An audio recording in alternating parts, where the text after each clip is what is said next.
Well, hey, gamers. Welcome to the Blue Gamer Bluecast afternoon show. No, it's still morning. No, it's a little later than normal. I just call it a morning show just to give it something. Who knows when I could be doing these. But yeah, welcome everyone. I'm glad I got to do this busy morning. And not a lot of game related stuff this morning. So work, home stuff. So we're gonna experience some new news together. First, what did I play yesterday? I did not play Watch Dogs Legion. Very interesting that so I own the game, and Xbox has the family sharing, so it's downloaded. And then even if my son logs into his account, I've even noticed this on your Xbox profile itself, it will just show the game time even if your profile you didn't play it. I find that interesting, and they should figure out a way to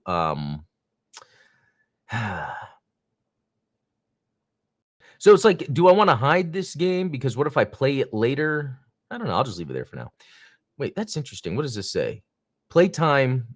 The value generator will override the track value. Oh, so you can edit stuff. That's pretty neat. But really, what I've actually been focusing on a lot is Astrobot and Gundam Breaker 4. In fact, on the Gundam Explained YouTube channel, I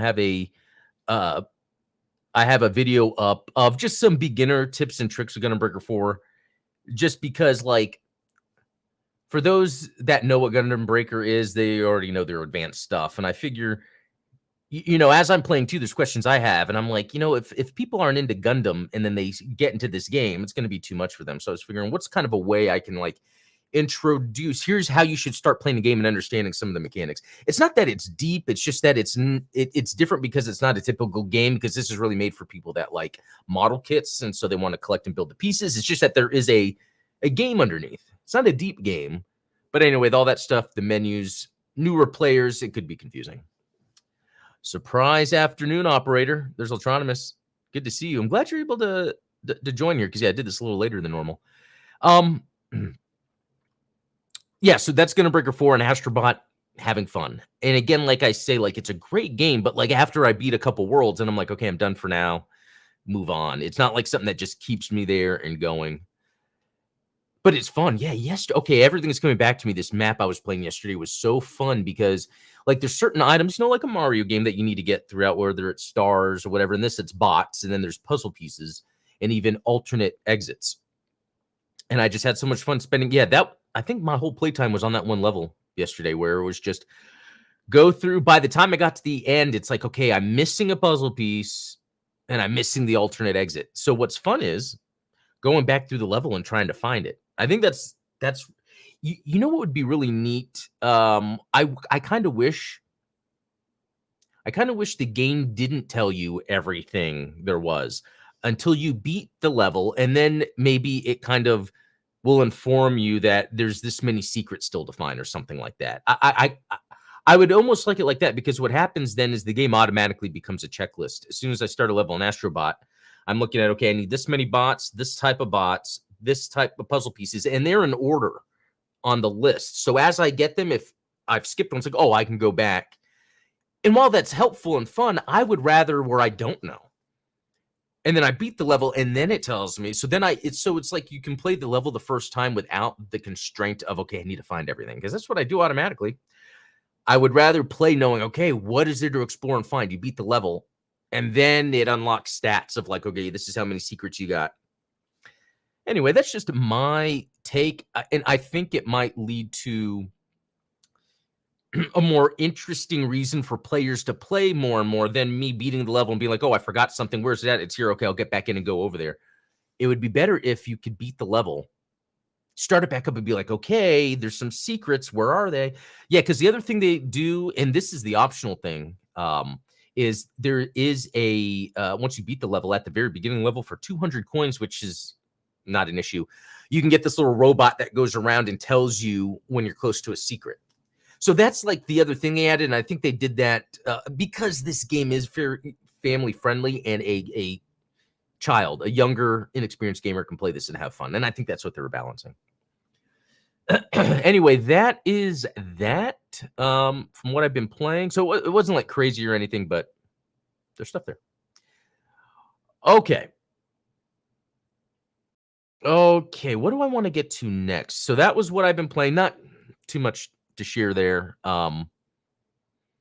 although, real quick, like Lollipop Chainsaw Repop just came out. There was another game, Towerborn, early access. For now, I'm gonna avoid them just because I've got Wukong, Star Wars, Space Marine, Astrobot that are like my main ones, and I just need to get through them. And then I will pick up something else. And get through them doesn't necessarily mean to beat a game. I feel like for me, I've completed a game when if I play it and I feel that, oh, I need to have seen the credits. That's one thing. Sometimes I'll play a game and like it and be like, hey, I'm near the end, but you know what? I've had my fill. And then I'll stop. You know what? That was almost like with Armored Core 6, but I'll be honest. As I was playing Armored Core 6, I felt like I was forcing myself to play it. Anyway, I will dare say, I think Armored Core 6, it was 6, right? I think it's overrated due to the hype of FromSoft and Elden Ring. I do. I do because, I've played that Gundam game they have, and I think it's better than Armored Core 6, but no one talks about it. Yeah, it was in Japan only, but I think it's just one of those things where look, From Software is awesome, but I really do think people hype them up a little too. No, they hype up their other games too much, the non-Soul stuff, and there's other bad games they've made. Ultranumerous, from what I saw of AC6, it just didn't seem that great, not compared to the old ones anyway. So that's what I've heard, and you know what? I've played them in the past, and I've never been super compelled to continue. I remember a lot of times it was, from even the more recent releases that were 360 and PS3. I remember I would use GameFly, get these games. I was trying to more, and it's cool stuff. It's just that it's, I don't know what it is. I think it's very, it almost has the Gundam Breaker aspect where it's really more about the customizing.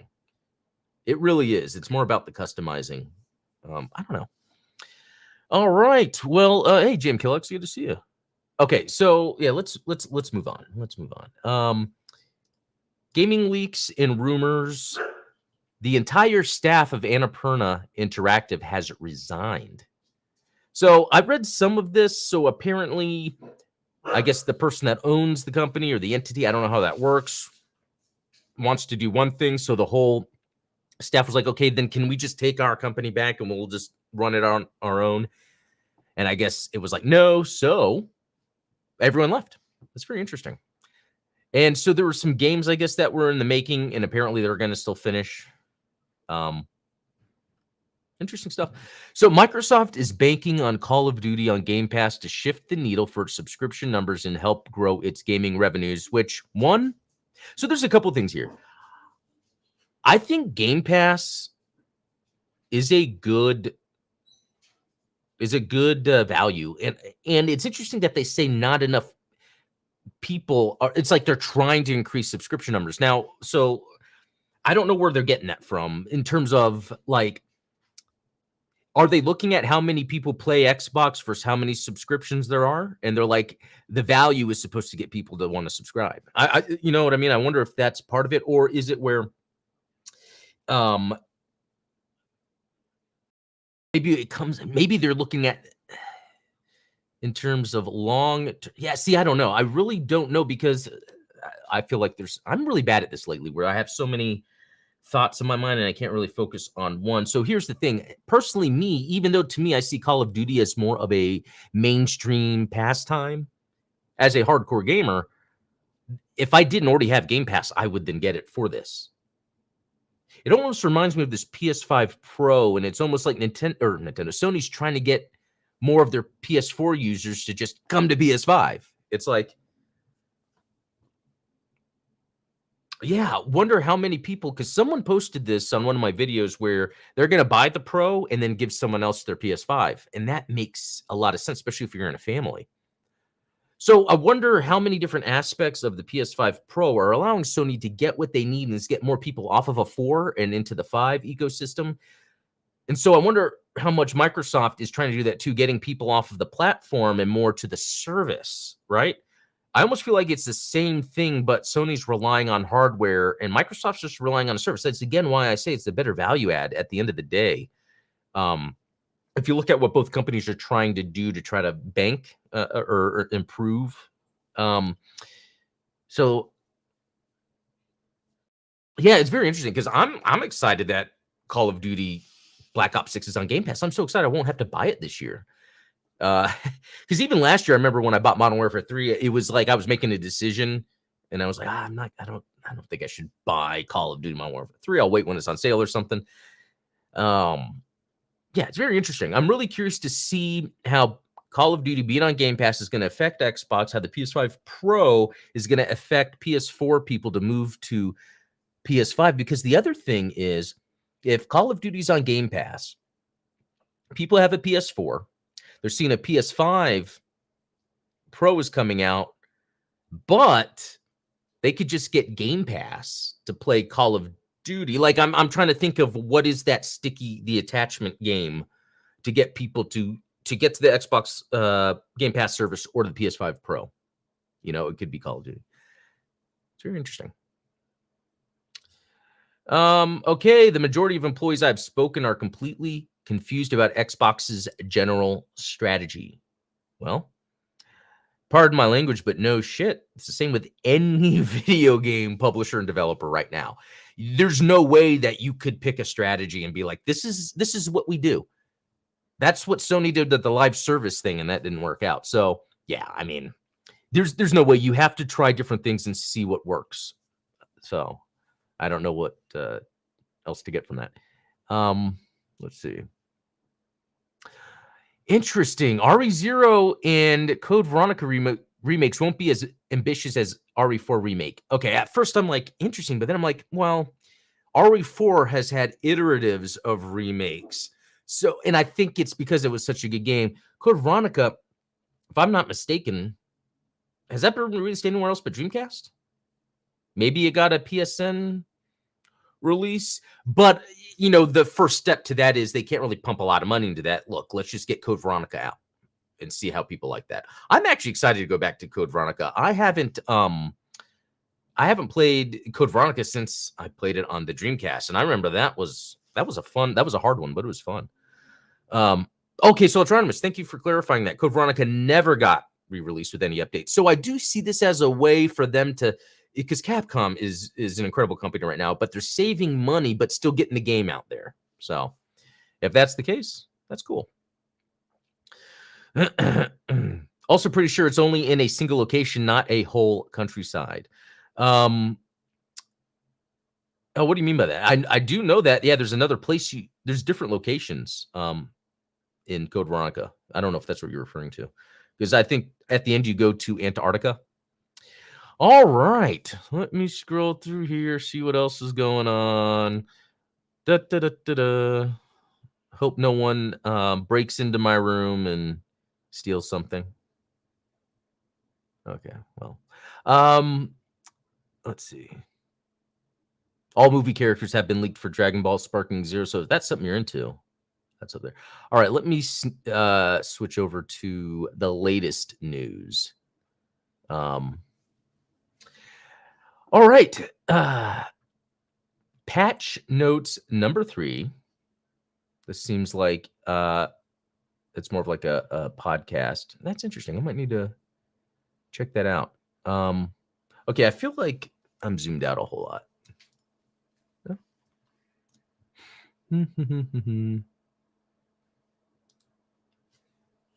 Okay, moving down. Absurd Ventures launches new studio with Ascendant Studio staff. Okay.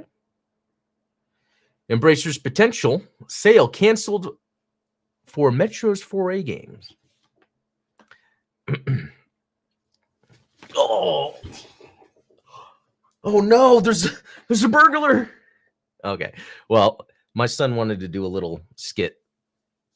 Okay, he wanted to punch me while I was live. I'll let him do that. Okay. Oh yeah, okay, I see what you're saying. But I was thinking ambitious in terms of like reformatting the game to be like a third person over the shoulder, instead of a classic. Like, that's what I mean. Like, I wonder what how is the Code Veronica remake going to be? Because I think there are some quality of life improvements that would need to be made. I don't know. That'd be interesting. But I also heard Nemesis didn't wasn't what everyone wanted. So anyway, let's wait. Okay, let me look at this again. 4A Games and Pinball Devs and Embracer's potential sale canceled for Metro's 4A Games. Okay, so that seems like a good thing if something was figured out and Embracer was able, because wasn't Embracer bleeding for a while there? And look, Embracer to me is sort of this like underdog style gaming conglomerate that I'm hoping succeeds, because what they did essentially was, when a lot of the other one of these crashes happened, earlier, a lot of these game companies broke up. Embracer grabbed a lot, and a lot of it was AA stuff that they were still remastering, re-releasing, making sure they got out there. They've been doing a good job. But I remember and again, do I need to talk about that really? Anyway, the Embracer group said he didn't expect things to turn out the way they did. And I remember he got a lot of heat for that, but at least he's saying that. The other game companies aren't like saying anything. They're just laying off people. And so it's like, it's sad to me that, what I'm trying to say is the owner, CEO, whoever of Embracer Group seems to be a genuine, honest person about game development. And he spoke about it, and then he got crapped on for it. So the pair will now remain with Embracer. So that's good. It's good to hear that people are staying together there. Okay, Control 2, Wander Stop, and Mixtape among projects unaffected by Annapurna collapse. I would think Control 2 would be unaffected. I had no idea that was under Annapurna. So what's ailing Ubisoft? You know what? So that's kind of weird. Like, I will see. Okay, the quick answer is nothing. It's the same thing that's happening with every video game company. The difference is, the Star Wars game came out, right? And Star Wars is gigantic. So there's a lot of eyes on Ubisoft. And I think they made a great game. I do think there's potential to have a better style of open world Star Wars game, but I can't complain with what we got. It's really good. Unfortunately, the controversy around the main character, which I have no issue with, has made people then fall into, oh, this is a DEI game, so it's going to be bad. And hey, maybe this game was made under DEI, but I don't think any DEI stuff actually affected the game at all, because, like I said, it's so fun. Actually, that's why I've stopped playing it, and I'm just focusing on Astro and Gundam Breaker right now, because I know I'm going to beat those, and I just want to take my time with Star Wars Outlaws. In Ubisoft, again, that's one of the companies that I think is a good guy publisher. We saw the issue with the Crew, and they were taking that down. They're bringing it back for an offline mode or something. But I just love what they do, how they have, I know people don't like their launchers, but you can pay for their service, have a place to have a collection of games, like from For Honor to Rainbow Six to Starlink. I like all the Assassin's Creeds, Watchdog games. It's pretty crazy if you think about all the games they have if you subscribe to Ubisoft Plus, and then you can play them on PC or your console. I think Ubisoft is a good guy, but this is the problem. Any corporation that is managing themselves like a corporation is going to be met with a lot of different things, how it is, because, people automatically hate EA. They hated Activision for good reason. But what's also interesting is how much, so Ubisoft is also in an interesting space too, because being in this space, it's very easy to get yourself in a position where you can get bought out, closed down, etc., especially the big companies. Look at Activision, What they've always done is put themselves in a position where they are overloaded with the staff, and it makes it harder for them to then be a sale for another company, because they would want them to reduce the staff. They don't want overhead. They're going to want to buy, a company will buy Ubisoft when there's less overhead. And they've tried to do takeovers, but the family, Gilmont family. Here we go. Ubisoft faced a much more serious takeover attempt, with the founding Gilmont family engaging in a 3-year corporate battle to try to prevent media giant Vivendi from gaining a controlling share of the company. And so I respect these things. It reminds me of what I was just talking about with Embracer Group, because there's one thing to have a business when you're making video games, but it's another thing for someone to have a business that's making video games to be like, I want to keep at the core that we're making fun video games that are a good value. You know what I mean? Like, I think sometimes a lot of these bigger companies are like, okay, the video games, yeah, they make the money, but what do we do to make sure we're making the money and not about the quality of the game? And then Ultronum is saying, I need to get back and finish Starlink. Me too. Very fun game. One of the most underrated games, I think, of all time. I don't know if that's a huge, like, a hot take. It's just that the game plays like Star Fox, but it's open world. You have other planets you can go to. Isn't this what everyone wants? And then there's dogfighting in space and on the ground. And then there's battles with giant monsters. Like, the game is insane. And I've almost beaten it on Wii U, or was it Switch? Yeah, Switch. Because of the Star Fox, because you could be Fox.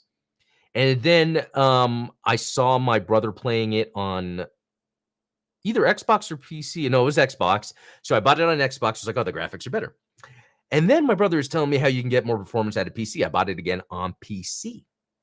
And then, you know, it had all the add-ons and everything, which I think kind of what made it hard to take seriously.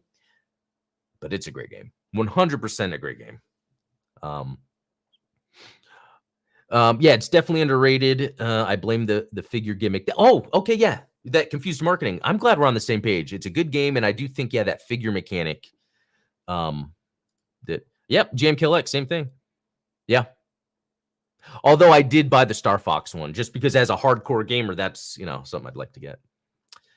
Yeah, you guys know, I love it when I get to talk to people that, like, know this part of video games. It's very hard to be able to get this deep with video games with others.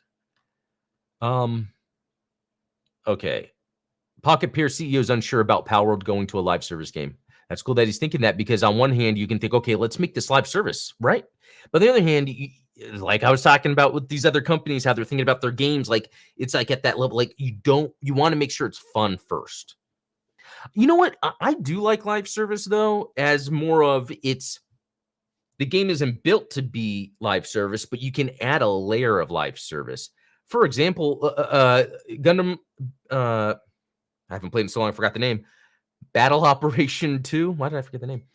What if they had a thing where I could pay $10 a month and the stuff that's on the banners I get? I know that doesn't work out with their costs, but something where there's maybe suits that you can get, and then maybe there's not any that do require the gacha. But that's an example of a game that I would happily, because I was playing it so much, pay 10 a month. You know, very interesting. Let's see. Yeah, and you know what? By the end of this week, it seems like there was not too much more to go on. I mean, I wonder, you know, I think with the PS5 Pro announcement, that was kind of the big thing. Let me see. There's going to be an Overwatch 2. Oh, sorry. What I do is I have my Blue Gamer YouTube. I have a lot of different YouTube channels I'm subscribed to, and a lot of them are like video game related, or a lot of just different things, like, you know, with politics going on. I like to see both sides, action figures. Anyway, oh yeah, a lot of action figures. I like to use this sometimes to get news. So that's what's interesting too. Sometimes I'll just look at the thumbnails and titles of the YouTube videos I'm subscribed to, or channels I'm subscribed to, more to get the news than I do watch the videos. But there's a lot I still watch the videos. Oh, that's cool. So if you guys haven't heard of Gamer Heaven, I think his name is Kevin, AK-47. It all rhymes. Anyway, he reviews controllers. Probably the best controller reviewer out there. And it's cool. He just did the MobaPad M6 HD controller. Which, is this the one I have? Or do I have? Yeah, the white one, which, yeah, it's an excellent controller. Anyway, what else are we seeing? This Rebuild the Galaxy. Is that a game, or it looks like it's a show? Oh, did you guys hear about the what was it? McDonald's and Genshin Impact? I never thought I'd see that. Oh, here we go. This looks fun. This is Ninja Turtles Mutant Unleashed. So it's basically a new Ninja Turtles game, but it's based off of the newer CGI movie. And recently, that other game came out that's not that great, but it's okay. That like it was like an arcade game that came out in like 2015 based off of the previous cartoon. But this actually looks cool because one, I think the graphical style works, but the graphics don't really matter too much. What it is like, yeah, watch this. Look, there's different like gameplay mechanics. Wall running, it looks like there's platforming. Could be 4-player co-op also. Um, yeah, this looks cool. I'm down to play, and it comes out October. Yeah, October 18th. So that's not too far away. Not too far away. We're getting near the end of the time here. Another thing to show. I don't know if I showed this off, but I was talking about the Sonic figures that are coming out. A Sonic 3 movie. They had the Shadow at Target. Now, to be honest, I'm not like a big Shadow stan or anything.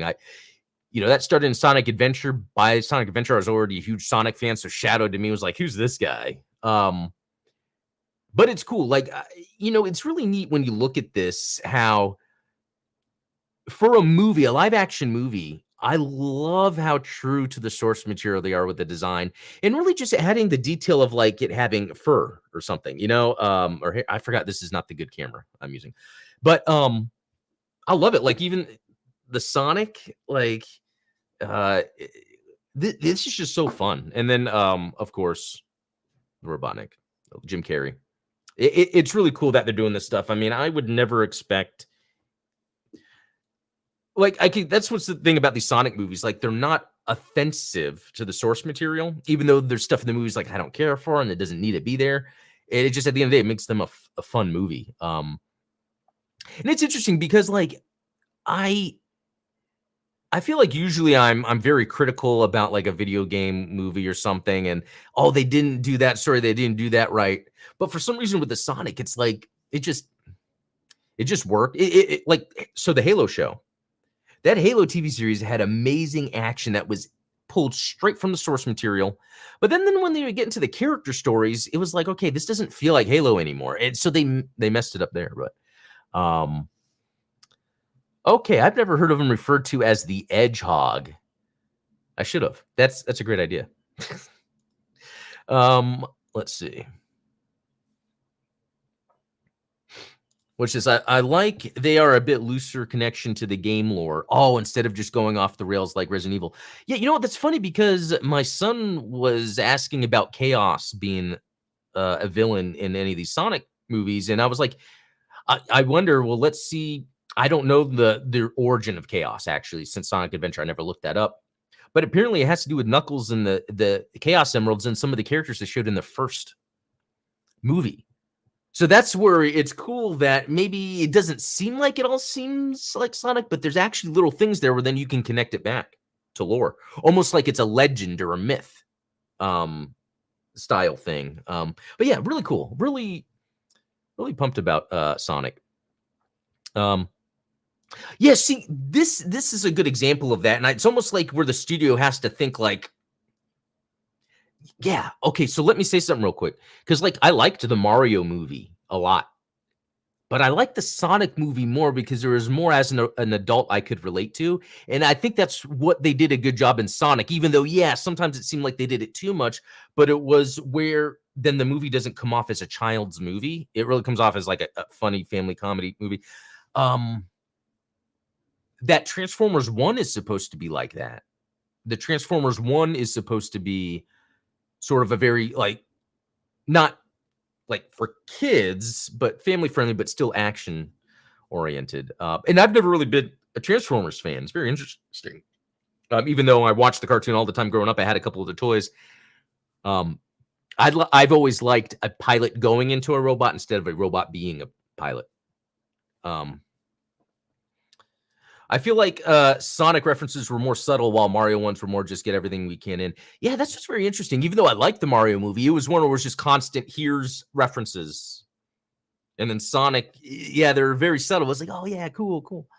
I even love, like, the end of the second movie. It felt like you were watching Sonic go through a level. And that, the wasn't it in the ocean? There was that island thing Robotnik had. I forgot. I should watch it again. But they like make it seem like you're watching Sonic go through a level because of the design and everything. So like, yeah, that stuff is cool. All right, guys, this was fun. I'm glad I got to meet back up and talk games, but I got to get going. I have so much going on. Yeah, and I'm finishing my coffee. I'm like wired. Let's see.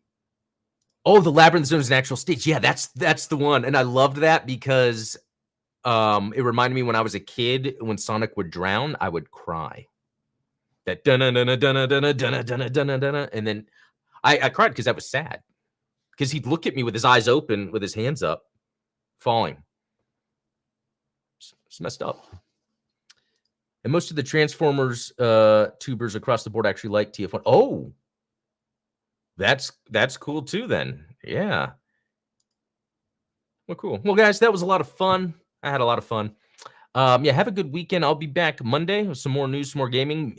Maybe I'll try to have a game up or a new video up this weekend. I want to review this controller because it's the cheaper of the Pro controllers yet. I think it's my favorite. And then I do want to upload some more gameplay. I'm trying to think of what game. But anyway, all have a good day. We'll talk later.